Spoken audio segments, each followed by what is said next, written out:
Welcome on tonight's election night. I'm filming this the day before on Monday, November 4th, but we're going to be doing this anyway. Well, that didn't take long. Game 1 in the NHL, and the Utah Hockey Club has its first win in franchise history. And the boys and girls over at the scheduling department set them up nicely. Not only did they have young Connor Bedard putting butts in seats, but they had a muffin of a game against the second worst team in the NHL last year, the Chicago Blackhawks. The fact that they were second worst is just shocking. And for long parts of the game, especially in the first two periods, Utah looked like they were clearly one or two steps above Chicago, and that was put to paper with the first ever goal scored by the Utah Hockey Club, and that went to Dylan Guenther. And could you choose a better player for the history books? Dylan Guenther. The first player in the regular season to score a goal. The first ever in their books was in the preseason when they scored a goal on themselves. It was really a way to end the series of the Arizona Coyotes, Who just signed an 8-year extension, not with Arizona, with Utah. And 10 minutes later, the as of yet unnamed hockey team would double it up as the new captain, Clayton Keller, cleans up the trash in front of the net, tossing a dirty backhand to make it 2-0. Not just a perfect first goal, really, but a perfect first two goals. And I gotta say, good noise out of Utah for game 1, especially after the goals, big hits, whatever. It sounded a bit quiet just during the normal action, but I think that was a microphone issue more than anything else. But then after Barrett Hayton would get one in the second, Chicago would claw back too, thanks to Bedsy dishing some applesauce, but not enough magic to make it all the way back. By the way, they said this on the broadcast, Bedard didn't have a 2-point game last season until November.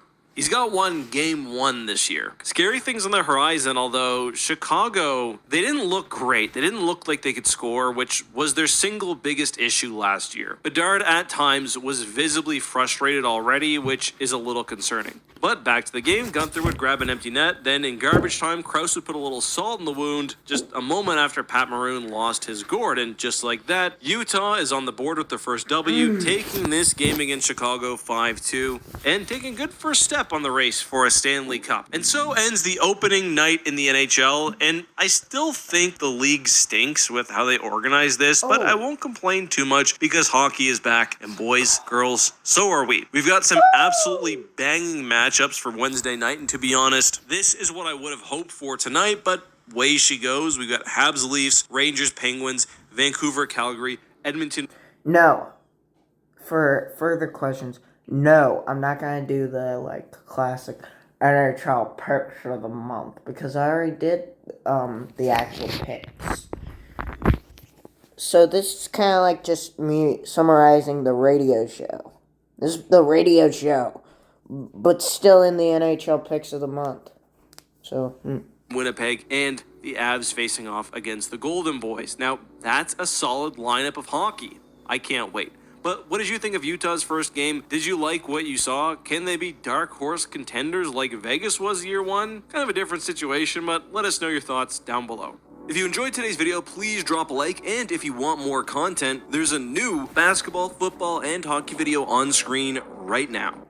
I know Pens fans who watch this channel probably saw the game on the schedule tonight and was like, Eck is no, I didn't. going to be either extremely humble or extremely obnoxious. Guess what? It's the latter. This was the worst season opener. Are you going to be obnoxious? Because I'm leaving if you're going to be. Bye. I have ever seen from a team, and the Penguins fans were showing it. They were booing at the end of the first period, a sound that frequently reappeared as they were shut. Okay, so the Rangers are better than the Penguins. That's obvious. They've always been, since what, 2018, 2020, they've been better than the Penguins. Everyone knows that. Everyone in Pittsburgh knows that. Most people in Pittsburgh know that. Everyone who supports the Pittsburgh Penguins knows that there's certain teams like the Rangers who are better than them. So they know they're going to lose this game. But yeah. Out 6-0 by the New York Rangers. And really, it could have been 7-0, by the way, but they got a goal called back for offside. And it started off early. Sam Carrick on a Jacob Trouba shot. 1-0, 2.5 minutes in. And honestly, I thought the Penguins looked pretty decent for the first 10, but a couple of goals really broke their back. After that, it was the goal called back for offside. Shame, absolutely beautiful shot. Then Lafreniere. This one was pretty silly. Panarin, great defensive play, gets it to Laf, who rushes up the wing. The Penguins player accidentally hits right bumper, left bumper. I really don't understand what he was doing with this slide, nor did the commentators. But it set up Laf for the beautiful toe drag goal. Probably one Jari wanted back. I don't think I'm going to be controversial by saying when they lose 6-0, he didn't have a great game. But near the end of the game, on a great offensive sequence, we saw Trouba throw the puck on net a couple of times. I would say closer, but not as close as what 80-22 saw the puck find Hedel in front of the net, goal. Then in the third, we get Kreider just completely miffs the shorthanded breakaway. It goes in nonetheless. By the way, the amount of odd man rushes and breakaways that the Penguins were giving up was obscene. Kakko had a good chance on one, which I was sad he missed. Then Trocheck, we get the final one. He just looked absolutely disgusted to be playing the Penguins ECHL team, and that was it. For Rangers fans like myself, this was a perfect game, unless you're hoping Igor has a bad season and loses some bargaining power. He got a shutout. Every line the Rangers played was buzzing. All four scored 5-on-5. No power play goals. Honestly, the Penguins looked atrocious. They were getting just completely dominated in their own zone. This one was never in doubt, and that's all I got. Let me know your thoughts on the game and more down below. This is how to get in shape fast. If you want to drop this, start eating more of these. You might think this would take years to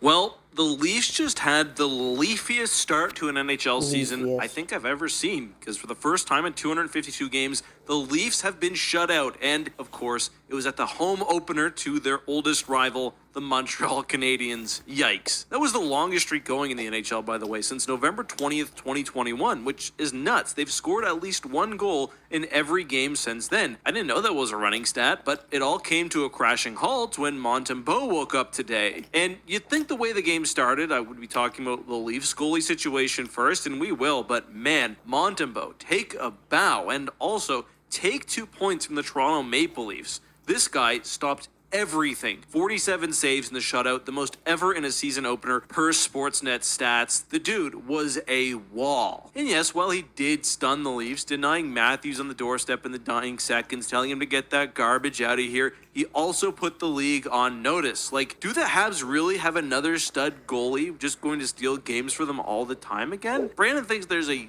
potential they're a sneaky wild card spot. I don't think so, but I do know if Montembeault can keep it up, dare I say, playoffs could be back on the menu in Montreal before long. And just to throw more pressure on the big guy, and more importantly to me, Canada needs a goalie. We've talked about it here, and it's a great conversation around the table at Wing Night. Who will be Canada's starting goalie? Montembeault's name has been thrown out there as he's flashed it before, but again, can he put the league on notice like he did tonight? We'll see. Back to the game, as I mentioned, the Habs took it 1-0 with the shutout. Caulfield scored the lone goal on a beauty feed through the crease. They clapped off a tic-tac-toe play on the PP, which was another big part of this game. The Leafs obviously botched all of theirs, 0-4, once again, not scoring. Well, the Habs went 1-5, and that was all they needed. As for Leaf goalies, because of course, Leafs fans, it gets worse. A couple of hours before the games, Toronto gives us the heads up that Joseph Woll is out and being placed on IR. Yes, the starting goaltender Woll is out,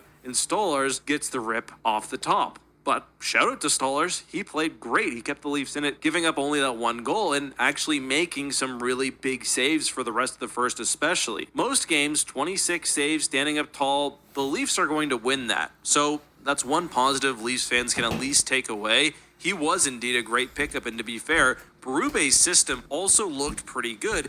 It was just one of those games where you run into a wall, and it's just extremely funny that it happened to be in the Leafs' first game of the season. As for young Joey Woll, this has been a problem early in his career. As the saying goes, the best ability is availability, He's shown us once again that he can't necessarily be relied on as a go-to guy if he can't even start the season. And that's the reason he only got a 3-year extension this offseason. It's taken him 3 years to play 36 games. The Leafs are hoping he plays that many this year. Him being on IR, they call it a lower body ailment, of course. It means he's out at least 7 days, maybe back right away. And it's hopefully not an issue, but I also didn't think we'd possibly be seeing Hildeby this early in the season. But what did you think of the classic Leafs-Habs matchup to start the year off? I'll be honest, it was a really great game. This is going to sound controversial or elitist. We need a matchup like this every night, not on the second evening of the NHL opening week, but night one. The only thing I was disappointed in was that I wanted Revo and Wi-Fi to give us their addition to Dancing with the Stars, but alas, not tonight. Let me know your thoughts down below. If you enjoyed today's video, please drop a like, and if you want more content, there's a new basketball, football, and hockey video on screen right now. I'll see you soon. Thanks for watching.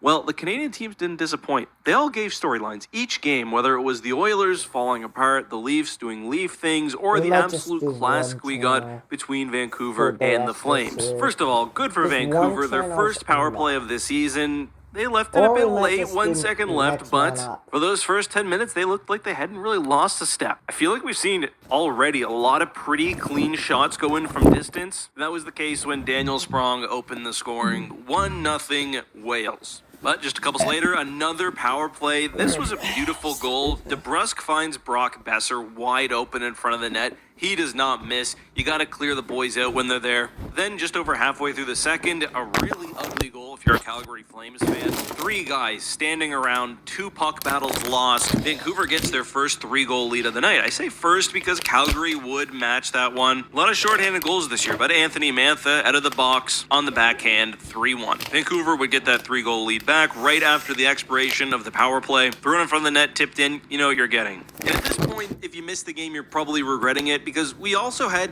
dueling Gordie Howe hat tricks. There's still more scoring, don't worry, along with some absolutely beautiful goals, and the drama would continue because Calgary with 3 straight, and I think Vancouver fans are really missing Demko right now an entire game to see if his effort issues have at least changed. But if he can get going, that would be incredible for Flames fans. Anyway, the goal of the night was definitely the tying goal for Vancouver after Calgary took the lead. Their net is empty. The Flames take a shot. Quinn Hughes recovers, gets it to Miller. He just comes in, Matt Sundin style, absolutely rips one. 5-5 heading to overtime. In OT, Pospisil, high effort, power forward move, and ultimately wins the game, 6-5. This felt like a classic Hockey Night in Canada game.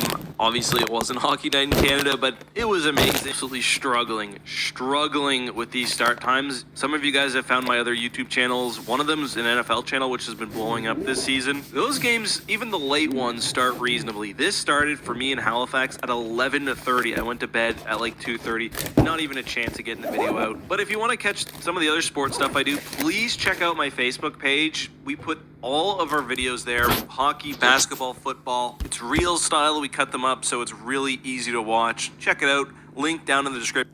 You know, I think Edmonton saw the video I made last night on the Pens, and just to spite me, said, hold my beer, let's take a beating from the Jets. Let's forget that we made it 1 game short of winning the Stanley Cup and turn back the time to early 2023, pre-coach firing Edmonton. Like, the Leaf game was bad, but I thought they actually looked pretty good and they put up lots of shots. Edmonton not only failed to score anything with their high-powered offense. We're gonna have a bad Edmonton starting off this season and a getting better towards the middle and end of the NHL season. This is gonna be a Edmonton Oilers who are going to go for a long run, like 3rd or 4th round. Like, seriously. Also led in 6 against a team which has in recent memory struggled offensively, the Jets. You know, when you talk about a Stanley Cup hangover, it's supposed to be about a team which is partying all summer because they won. Maybe they've lost the motivation after reaching the mountaintop. But no. I think I've figured out what the Edmonton Oilers is, like, thing is. Like, new thing. They're bad. They kind of just rest for the beginning. And then they start getting slightly better as they win games, but they also lose games. And then they start winning more games as the season ends. Therefore,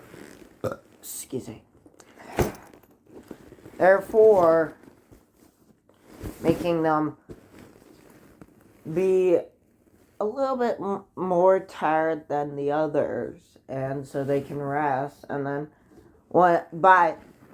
and they were starting the rest thing as they thought they were going to win that game in Game 7 of the Stanley Cup playoffs last season.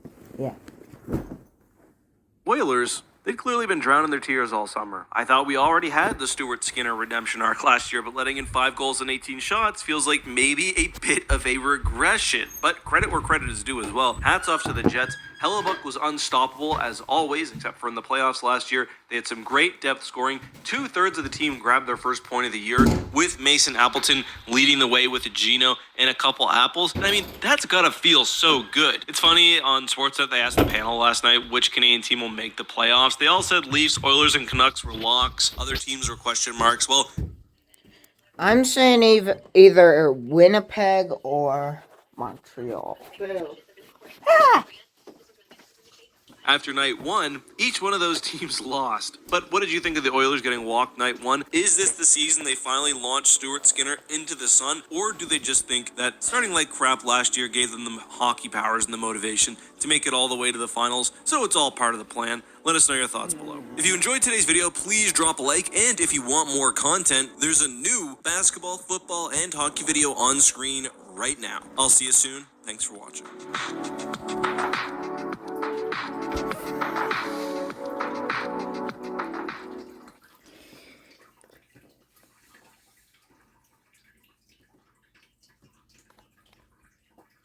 Well, this isn't how the Florida Panthers wanted to start their Stanley Cup defense. 1 minute left in Game 2 on the year. The first Kachuk brothers battle, by the way.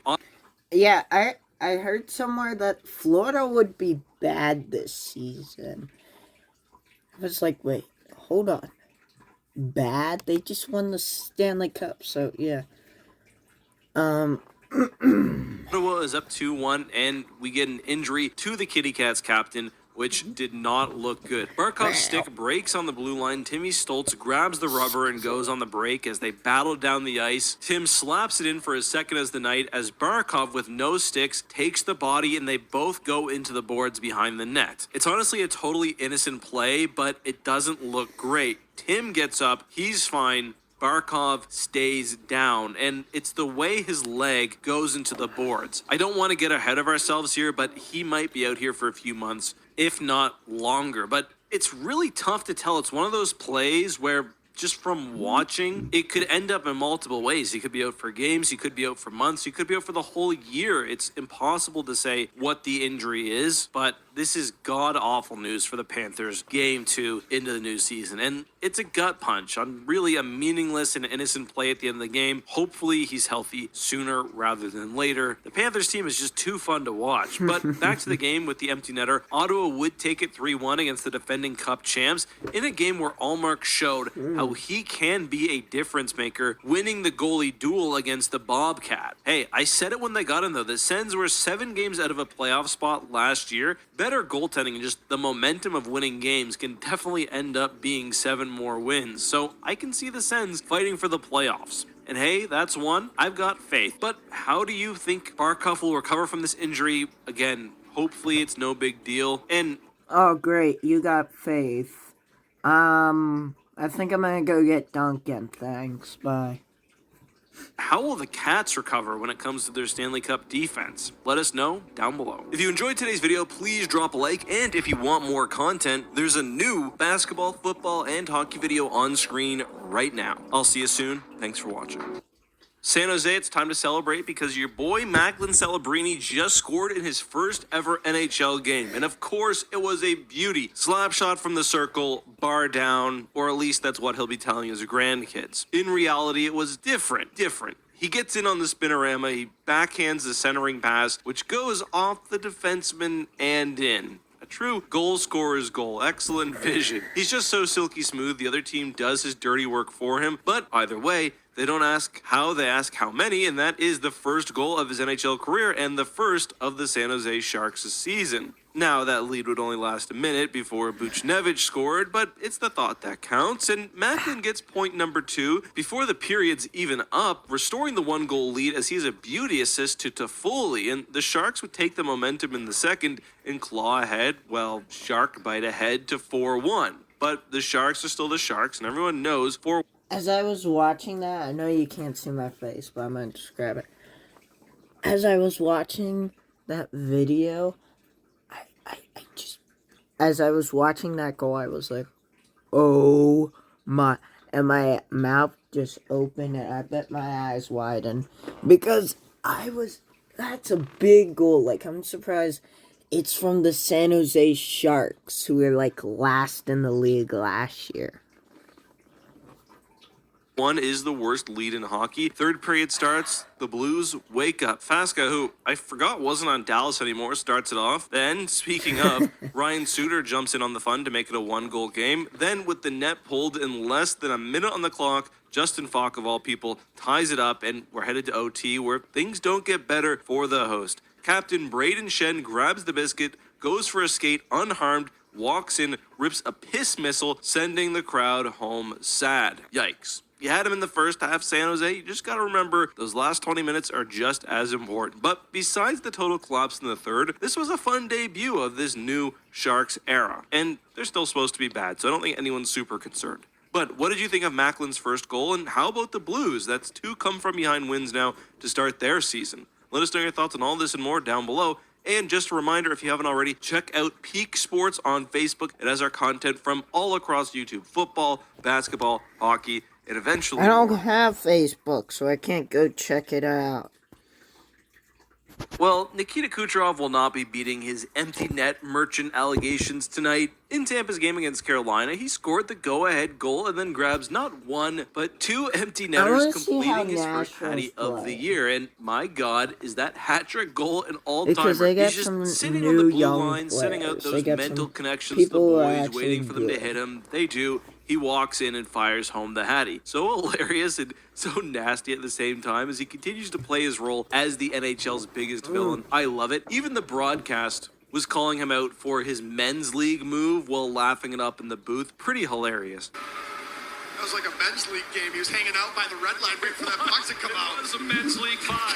But then he was out men's league style fishing. You could see him just waiting for that puck to come. But I gotta be fair to Cooch for a minute. He assisted on the Bolts' first goal and got the go-ahead goal in the third to give them the lead in the first place. So without old Cooch, you're not really in the position might to be just playing be like it's eek beer league in the because final minute. So I I'm think not Lightning doing fans a will continue to video love him, after and so do November I. 5th. And with the Hattie, that makes 4 points. So you're not getting any other videos, and I'm gonna barely record in the morning of Tuesday, and this is in the morning of Monday, November 4th. So this is gonna be interesting. Cooch on opening night as the Lightning take their Game 1 and Victor Hedman's Game 1 as a captain. And I gotta say, the NHL scheduling Tampa to play the Hurricanes, given the situation, I mean, obviously I'm just joking, but unfortunate. I am going to include a Hurricane relief fundraiser down in the description. But this was also Victor Hedman's Game 1 as a captain, and I thought he looked great in the role. The sea was not weighing him down. He's a stallion, pinching, slapping a stick, calling the puck, and just very clearly now the leader of the team. It's a bit weird because it's not Stammer and it's been Stammer for so long, but he looked great and they just got through an ugly game, which really is best described as the first of the season for both teams. Early NHL has been pretty wacky and exceptionally sloppy. I don't even know what to add to the end there, but what did you think of Cooch's Hattie, and do you really think he's an empty net merchant? Let us know down below. If you enjoyed today's video, please drop a like, and if you want more content, there's a new basketball, football, and hockey video on screen right now. I'll see you soon. Thanks for watching. The balls to try this in your first game. So the Philadelphia Flyers have started their season, and Matvei Michkov has entered the Torts zone. It's just Michkov, Torts, and Gritty. Long hours, working on their game. Let's see how it goes. But this was Game 1. How did Michkov look? Well, He definitely took some time getting adjusted to the NHL. By the third, though, he seemed If to be it's catching his Philly, stride. He had a then really I'm nice rooting shot for attempt through his Vancouver. I'm legs. Got it rooting up for pretty the high as opposite well. That would team. have been an incredible first NHL goal. In the first, again, I didn't notice him much, but he Philly. did have a really nice pass to set up Morgan Frost. Nearly scored there. Overall, though, they threw him right in. 18 minutes of ice time. He had 4 shots on net. He drew a penalty, I believe. But to me, the Flyers' goaltending was the real standout here. Urson stood strong. In overtime especially, Vancouver had like 2 straight minutes of pressure. The Flyers' defenders were gassed, and he was really the only thing keeping them in it. Throughout the game, though, Vancouver was getting their chances. They were getting deflections, and Urson looked really strong. Vancouver's first goal was an ugly one for Philly to give up. Bunch D-zone exit. Some quick passing finds Höglander all alone. Not much time for the goaltender to react. 1-0. Philly on the power play, however, would tie it up with some beautiful tic-tac-toe passing. Vancouver would go up 1 in the second. Then Cam York would tie it at the beginning of the third. Nice pass and shot. I was actually pretty impressed by the skill the Flyers showed all night. We'll get to the overtime and shootout in just a second. The Flyers are certainly happy to get at least 1 point out of this. For the Canucks, it's fine, but I think the big news is the loss of Tyler Myers. First shift of the game. He had a weird collision, definitely something with his leg, but the Canucks were obviously down to 5 defensemen, losing a pretty big D-man as well. Myers doesn't offer a lot in terms of scoring, but he eats a lot of minutes on that second pair defensive line. So Canucks fans will be hoping that either he can return soon, or that Alex Edler, who signed that ceremonial one-day contract to retire a Canuck, can unretire, because, yeah, that could help. Anyway, I talked a little bit about overtime. The Canucks dominated. The shootout was the first of the year, I believe, and it was fun. I'm not a big shootout guy, but you get the drama of Michkov going in. He had fun, I'll say that. He had a good move, but couldn't quite get it through the 5-hole. Flyers would end up taking it, and they'd get their first win of the season. The Canucks, 2 games in, still without a victory. Time to burn it all down. I'm just joking. But fun night for hockey. Very excited for tomorrow. Let me know your thoughts on all this and more down below. If you enjoyed today's video, please drop a like. And if you want more content, there's a new... Johnny Gaudreau? That looks like Johnny Gaudreau. Hold on. Isn't he dead? Or am I thinking of someone else? Yeah, that looks like Johnny Gaudreau.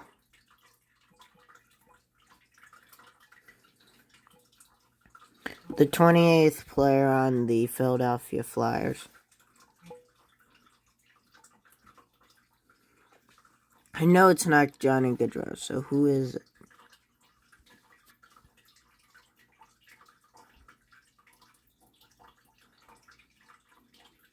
Twenty-two.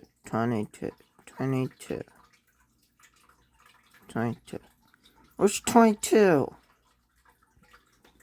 It's making me angry. Fun night for hockey. Very excited for tomorrow. Let me know your thoughts on all this and more down below. If you enjoyed today's video...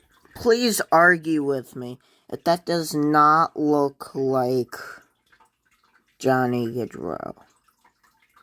Please. Just please. Nathan MacKinnon absolutely blew up last night at the end of the Avalanche game against Columbus. And this is what losing to the Blue Jackets will do to you. But for a bit of context, let's look at how things got to this point. Going into the third, Colorado is down 2 with around 2 minutes left. They'd pull their goalie. Ross Colton would score a really nice goal, feed directly from McKinnon. And honestly, the entire time the net was pulled, Colorado looked great. They were pushing hard. After the goal, net empty again. Colton gets set up in the exact same spot, rings it off the bar. But the Avalanche get called for what they obviously thought was a bit of a chintzy penalty. Going into the boards, the call is that he held the stick, and with the subsequent man advantage, or rather 5-on-5 with the empty netter, Columbus would score, putting the game out of reach, and obviously McKinnon completely lost it here. I gotta say, I wish I had a guy like this on the Rangers. We're not even 5 games into the regular season, and he is legitimately ready to burst a blood vessel, but I think a lot of this anger is probably misdirected because Georgiev has been horrible. The commentator for the game had a pretty discouraging stat. Georgiev has let up 12 goals on 35 shots going into the third, and at least 3 of the 5 that he let in this game were just really, really bad. Colorado, it's your time to shine, and you need a new goalie, a good goalie. Emotional moment. The He Rangers. would get a 10-minute misconduct penalty and booted from the game. It was funny because you could hear it happen and the announcers reacting to it on the replay before you actually saw it. But McKinnon is absolutely going to go back, crush a can of lima beans, have a talk with Georgiev, and it'll all work out. I've got full confidence, but that's what you get when you have a bull on your team. Your thoughts, please, down below. So this goal from today's Winnipeg-Minnesota game is going completely viral, and I get it. I'll set the situation. It's a 1-0 game. There's a face-off with 3 seconds left in the first. Winnipeg does something I'd love to see more teams do. They pull their goalie. Now, 3 seconds is definitely on the long end because it's plenty of time for Minnesota to win the puck, shoot it down. It's much more common you'll see goalies pulled with a second or less, but Winnipeg wins the faceoff and Scheifele absolutely walks into one, blasts the slap shot, top corner, beautiful set play. We definitely talked about this happening or something similar last. Jonathan Aki and Eek are going to ride into the sunset of the ice because we're going to stop watching them. Next man up's going to be the only man up for hockey because these videos are going to be long. And I knew they were going to be long. I knew it was going to be like an hour long. I didn't think I was going to have to split this video in half long. No. So, yeah.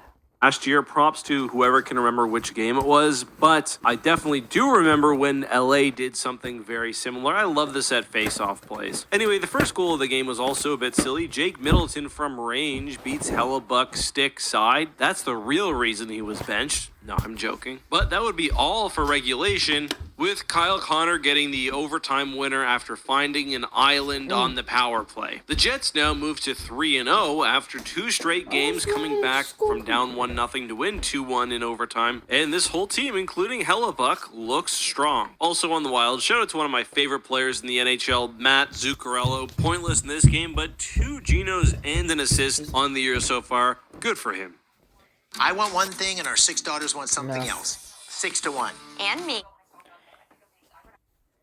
In Utah Hockey Club history. It was all sunshine and rainbows until this point, but they just got their first ever loss, falling 3-0 to the New Jersey Devils. Hey, you can't be perfect forever. I don't think anyone in Utah is disappointed by how the team has started off this season. I thought Allen looked really sharp in the shutout as well. It wasn't Utah having a lack of chances. The Devils opened the scoring in the second after an ugly turnover 4-on-4. Then a funny bounce later in the period leads to a Jersey backhand in the slot, and Nico Hischier in the third would secure it with a power play goal. And I do wonder whether this young, exciting Utah team is going to come back down to earth and we're going to see more results like this. They got out-hit by New Jersey. They got outworked. The NHL Edge stats have said that Utah plays a very fast game, which has facilitated zone entries, high danger shots, and we also saw that in their prior game, a 6-5 victory over my New York Rangers, a team which is supposed to be elite. Clayton Keller looks like an absolute stud. The Rangers gave him time and space in overtime, and he made them pay with a beautiful backhand goal. But the high-powered offense and the speed really got to New York. Keeping in mind that the Rangers were kept in this by a fluky goal in the second, where the puck hit off the boards, though the Rangers did lose one to a goalie interference. But yeah, I think this team very well could be playoff bound, and above all else, they are extremely, extremely fun and exciting to watch.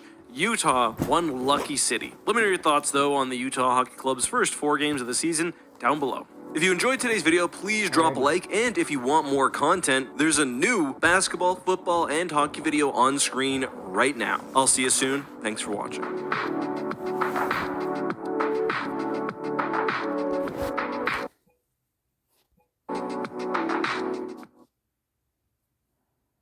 Happy Canadian Thanksgiving to everyone besides the Edmonton Oilers, because last night, not only did they get 1 called back in the first, they got 2 called back. First one, they get It's almost American Thanksgiving. Not that anyone asked, but...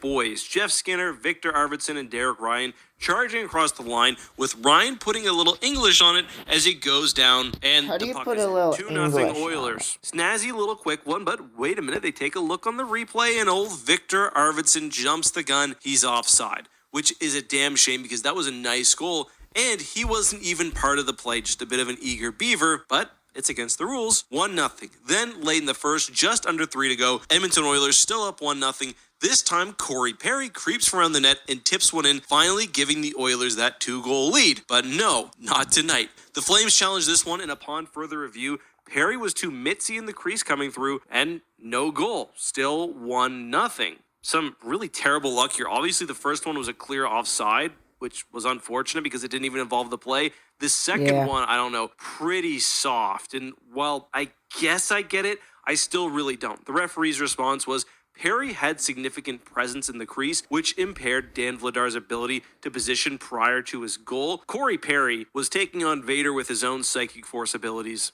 Because, I don't think Perry's antics actually affected Vladar, and there wasn't anything Corey egregious about the team Perry! either. However, as we saw last year, goalie interference will not only remain one of life's many mysteries, but does seem to be heavily focused on protecting that crease regardless of actual impact. And it's too bad because the Oilers could have used those goals because after the first, the Flames burned them.